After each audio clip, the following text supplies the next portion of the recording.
दूल्हे ने झूठ बोलकर किया निकाह। निकाह के तुरंत बाद हुआ सच का खुलासा तो मचा बवाल। हर्जाना देने के बाद बिन दुल्हनिया घर लौटी बारात।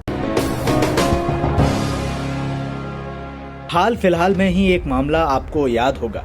मामला कानपुर से जुड़ा था, जहां दूल्हा दुल्हन एक दूसरे को जयमाल डाल चुके थे, लेकिन अचानक स्टेज पर दूल्हे की विग गिर गई और दूल्हे का बिन बालों वाला सर दुल्हन को दिख गया, जिसके बाद दूल्हे को बिना दुल्हन ही बारात लेकर अपने घर लौटना पड़ा।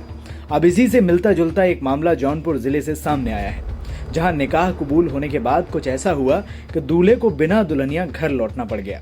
बारात अपने घर लौटी तो इस शर्त पर कि दुल्हन की तरफ का सारा खर्च दूल्हे को भुगतना पड़ेगा। आखिर ऐसा क्या हुआ कि निकाह कबूल होने के बाद दुल्हन की विदाई रोक दी गई?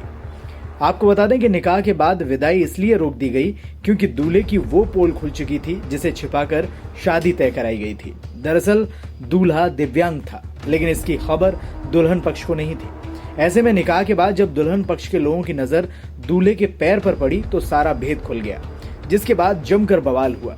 दुल्हन पक्ष ने दुल्हन विदा करने से मना कर दिया और दूल्हे समेत सभी बारातियों को बंधक बना लिया।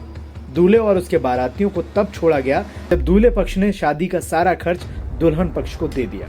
हमारे यहाँ मुक्तिगंज बाजार से बारात आई थी। लड़की के यहाँ रस्म होने के बाद मालूम पड़ा कि लड़का एक पैर का लंगड़ा है, तो शादी के लिए जो गए थे उनको दिखाया नहीं गया था, चोरी से शादी कर रहे थे और जो गहना चढ़ाए थे वो भी डुप्लीकेट। इसी माध्यम से शादी कैंसिल हो गई है। बात चल रही समझौता की, भाई जो नुकसान उसे भरपाई किया जाए और आप अपने घर जाइए। तो अगर बात समझौते से ख़त्म हो जा रही है तो बहुत बहुत धन्यवाद लोगों का। क्या जब लड़का देखने गए थे तब उनको पता नहीं चला था? नहीं, उसमें घर वालों का कहना है कि उनके पिताजी को और एक बहन दोनों गए थे लड़का देखने के लिए। तो लड़का कुर्सी पर बैठा तो वहीं सलामी दुआ हुआ। उसके बाद बहन अंदर कमरे में चली गई। पिताजी बाहर बैठे थे, बात कर रहे थे, हाल चाल लिए। तो उनके घर वालों ने कहा भाई चलो पान खा के आते हैं, बाहर चले गए। फिर लड़का कहीं उठ कर चला गया, दोबारा लड़का मिल नहीं पाया। तो अगुआ के कहने के माध्यम से ये उसके विश्वास के ऊपर जो है पूरी रस्म शादी की निभाई गई। बाद में इनको मालूम पड़ा कि लड़का लंगड़ा है।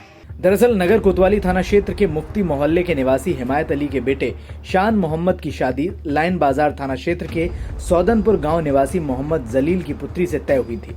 शादी की तारीख 29 मई दिन रविवार तय किया गया था। बारात आई, निकाह हुआ, बारातियों ने पकवान का लुत्फ उठाया, लेकिन जब विदाई का समय आया तो दूल्हा फ्रेश होने के लिए बाथरूम की तरफ चला गया।